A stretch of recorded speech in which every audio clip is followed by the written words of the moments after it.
You are listening to the Life Coach School podcast with Brooke Castillo, special edition on overwhelm.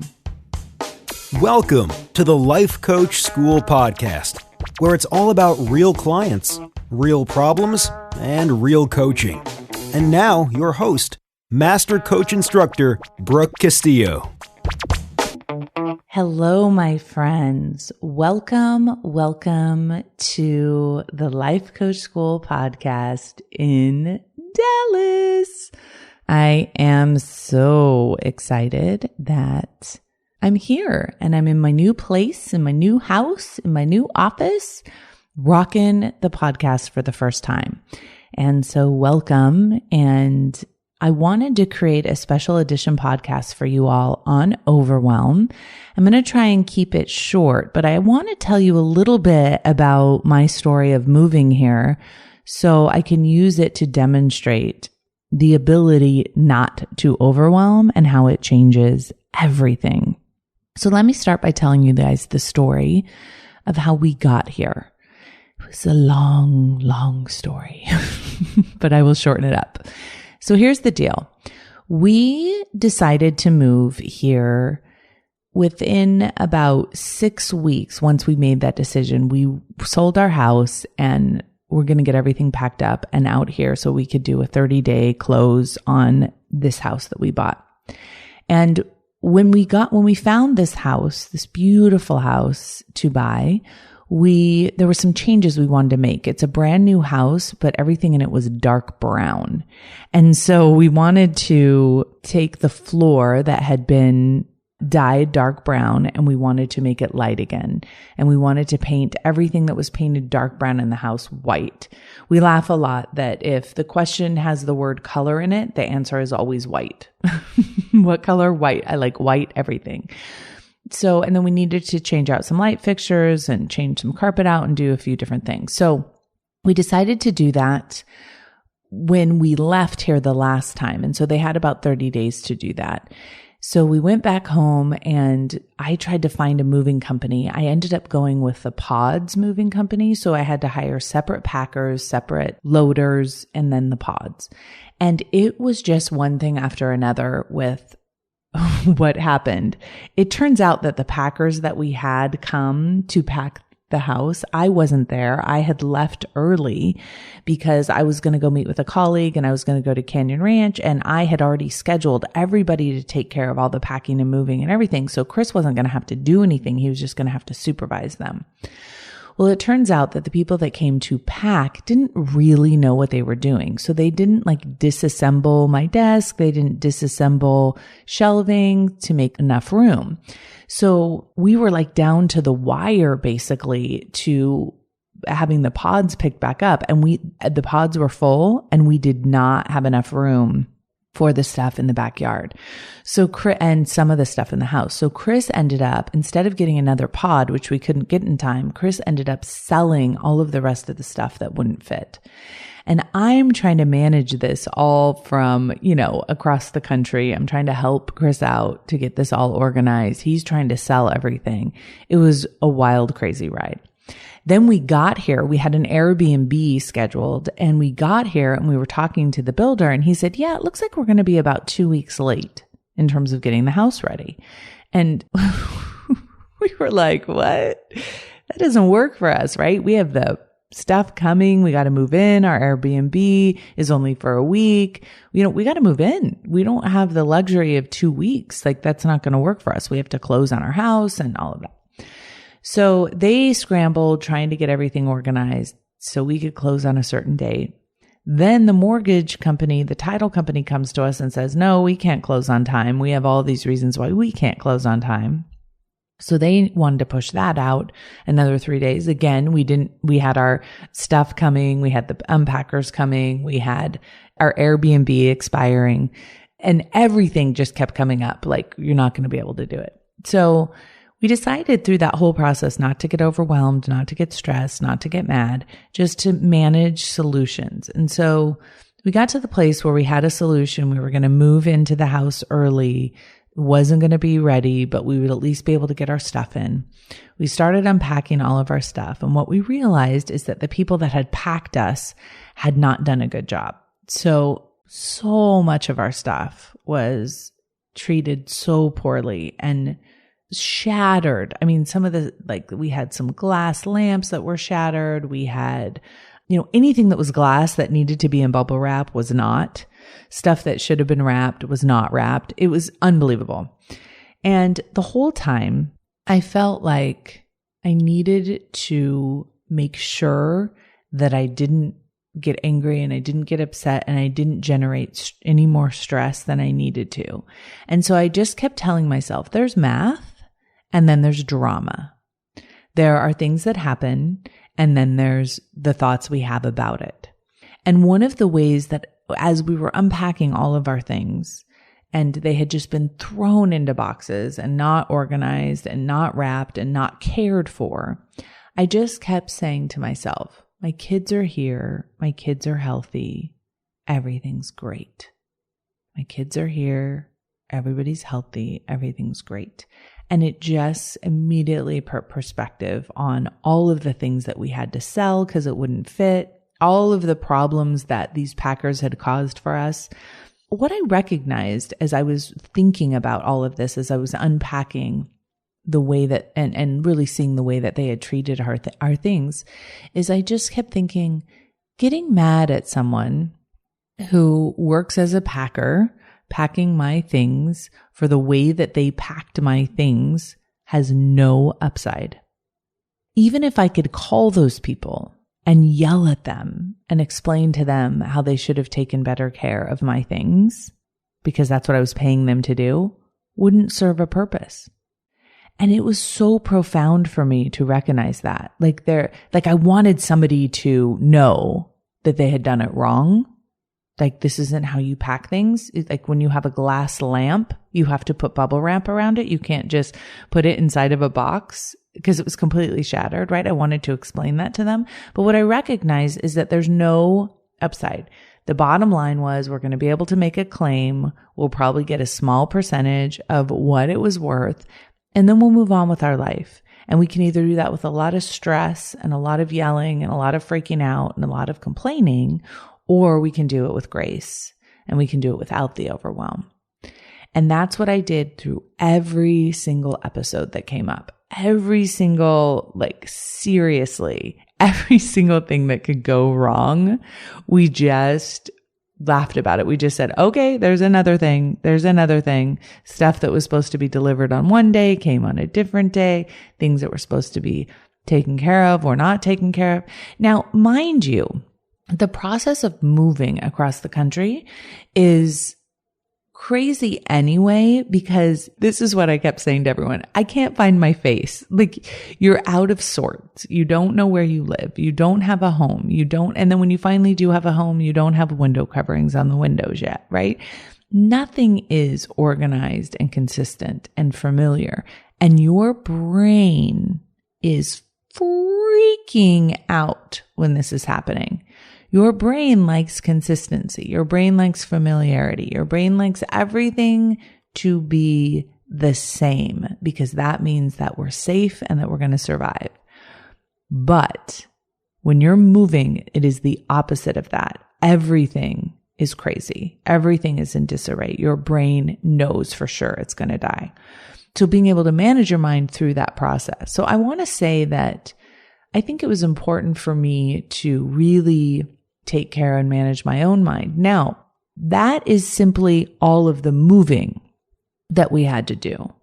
That was simply all of the coordination that we had to do with movers and packers and mortgage lenders and title companies and electricians, right? All of that. It's like a full-time job.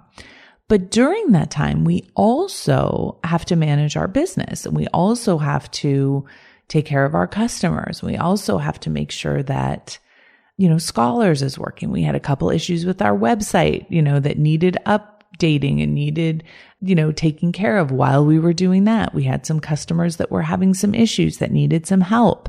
I still needed to teach classes. I still needed to create content and record videos and take care of all of my scholars that are part of my program. And in addition to that, I had, 2 kids that were moving across country and dealing with their emotional experience of doing that and making sure that, think about it. We got to get new doctors and we got to get new licenses and the kids got to get registered for school and Connor has camp and Christian wants to do golf tournaments. And as soon as we got here, we had to take Connor to a soccer tryout. It was like, oh my goodness. We just kept looking at each other. We're like, this is some crazy stuff. Like, oh, and then don't forget, we have no groceries. We don't know where any restaurants are. It was just like one thing after another after the other. And I was so amazed at how powerful a deliberate, conscious thought process can change everything. And what was fascinating to me is I got on one of my calls with my scholars, and so many of them were talking about being overwhelmed and how overwhelmed they are. And then I listened to a podcast from one of my colleagues talking about, and she was talking about all of her students talking about how overwhelmed they are. And it got me to thinking about overwhelm and how it is one of those indulgent emotions that doesn't serve us in our life. It pretends to be necessary. It pretends to have a purpose, but it has no purpose. It has no usefulness at all. And it also pretends to be caused by the amount of things that are going on in our lives. And I want to tell you that overwhelm is never, ever, ever caused by what is going on in your life. Overwhelm is always caused by your thinking. So while I could say all of these things that were happening, all these things that go along with a move to a different state, all of the things that go along with running a business from home, all of the things that go along with having teenagers, right? All of those things I could say those things caused me overwhelm, but that would never be true because what causes the overwhelm is my thinking about it. So there's the things that are going on, and then there are our thoughts about it. Now, when I was preparing for this episode and I was thinking about why is everybody complaining about overwhelm? Why are my friends' students complaining about it? Why do I hear people talking about it all of the time? And what I've come to recognize is that we are at a place in our evolution where we are genuinely faced with more options and more decisions and more things than we've ever been faced with in our lives. So if you think about how the brain evolved, it was basically survive. There was an option not to survive, and there was an option to survive. There was one thing to eat, and it was usually an animal or a plant in the near vicinity. We didn't have to decide between 50 brands of cereal. We didn't have to decide between cereal and kale. There was one or the other. We didn't have to make the amount of decisions. We didn't have the number of options that we have now. And our brains feel that lack of skill in terms of how to manage. And what I like to say is that our brains just seize up and go into confusion. It's almost like our brains, because they haven't evolved and developed to be able to take in so much information and make decisions, that they just say, the brain just says, I'm confused, I don't know. And we go and hide in the corner, or we go buffer with food.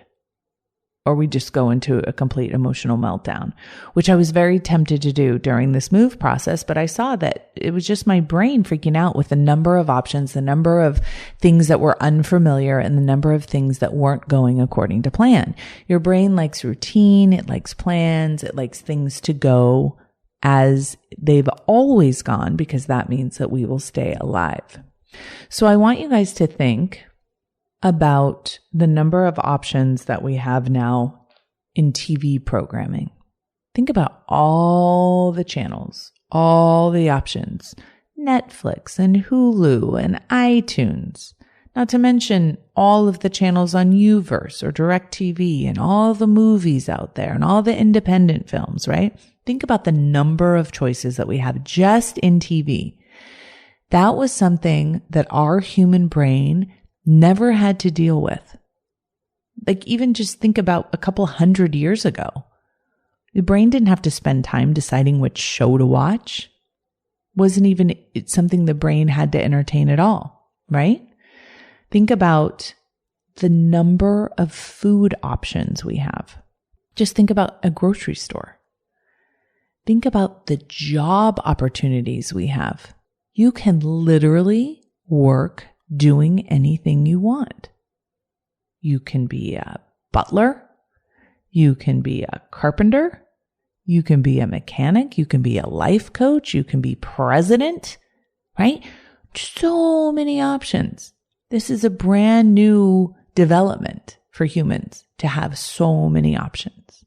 I mean, think about the type of phone options you have. There are so many different phones that you can have. Do you want one that plugs into the wall? Do you want one in your house? Do you want an iPhone? If you want an iPhone, there's a lot to choose from. Do you want an expensive iPhone? Do you want a big iPhone? Do you want a little iPhone? What kind of service do you want on that iPhone? What kind of apps do you want on that iPhone? What kind of email do you want on that iPhone? Are you kidding me? The number of decisions that we are asked to make. Now, these options are a beautiful thing. These options are an effect of us evolving as humans and creating choices and creating value and creating products in the world. A lot of people would say that the answer is to have less options, to not have a TV, to not have Netflix, to not have all those things, and to go back to a simple life. I disagree. I think the increasing number of options is a good thing, a beautiful thing. Our brains just haven't caught up with it yet. Our brains just don't know how to manage it. Now, the way to train our brain to manage many options is to train the brain.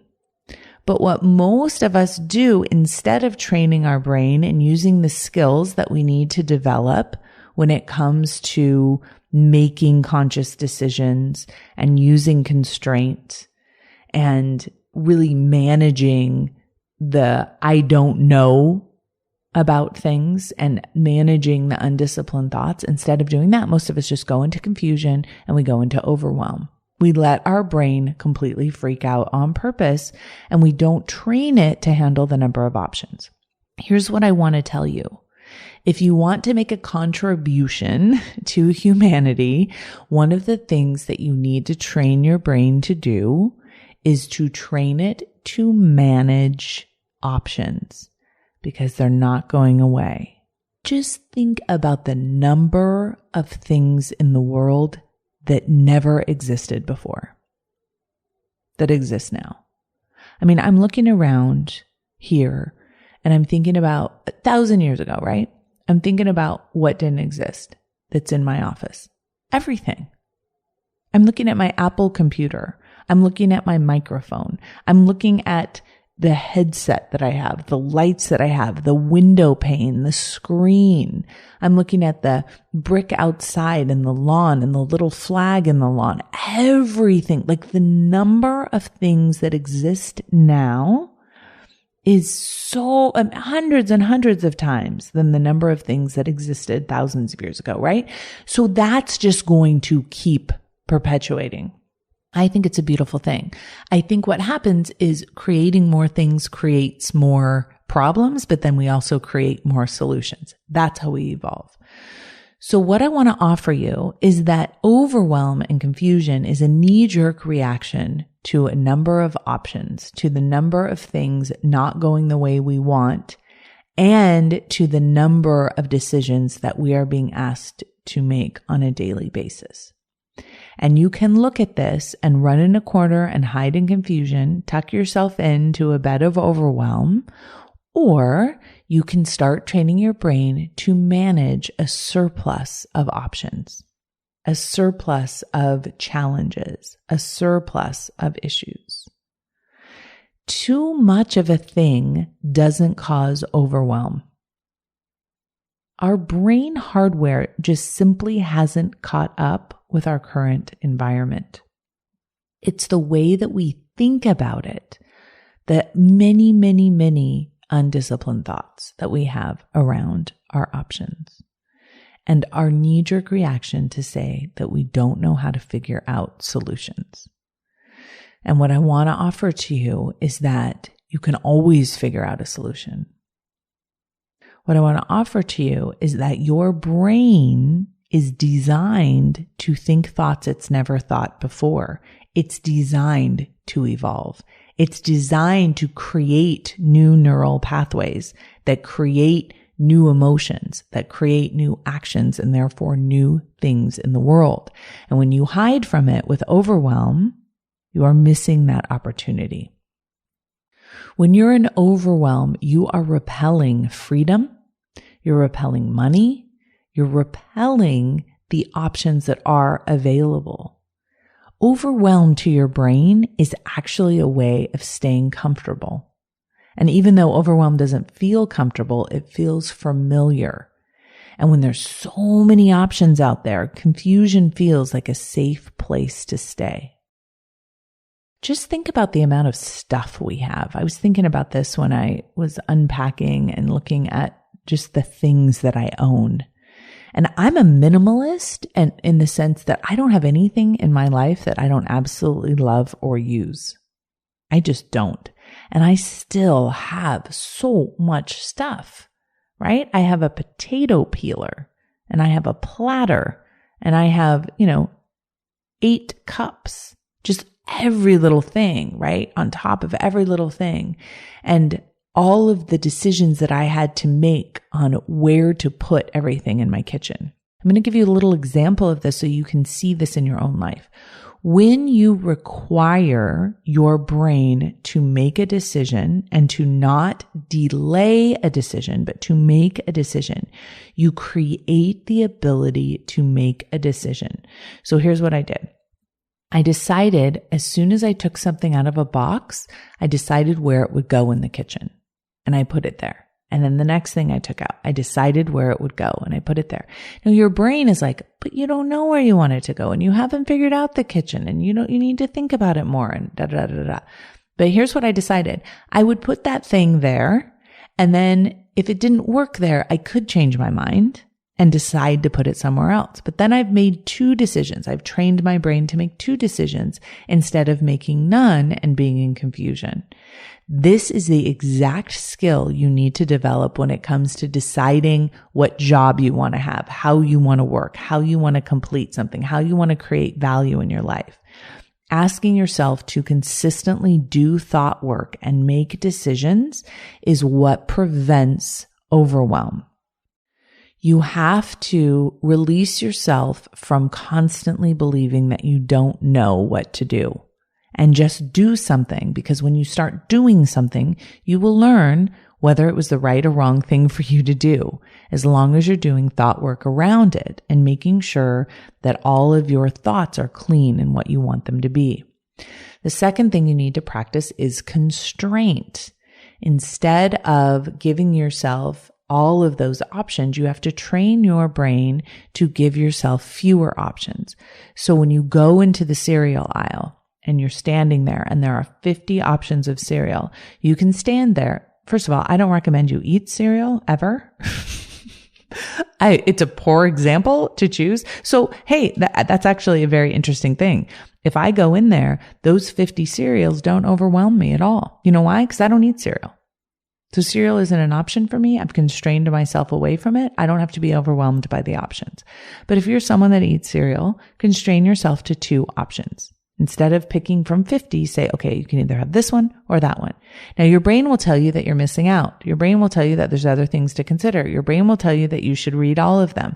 Do not listen to your brain. Your brain doesn't know how to constrain. Your brain wants to just go into overwhelm. You narrow it down and then pick an option.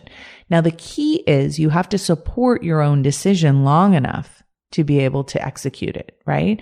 So if you pick that and then you second guess it and then you don't follow through on it and you don't taste the cereal, then you're never going to know. That's the same with marketing and picking a niche and picking anything that you do in your life and in your business. You have to really monitor the math versus the drama.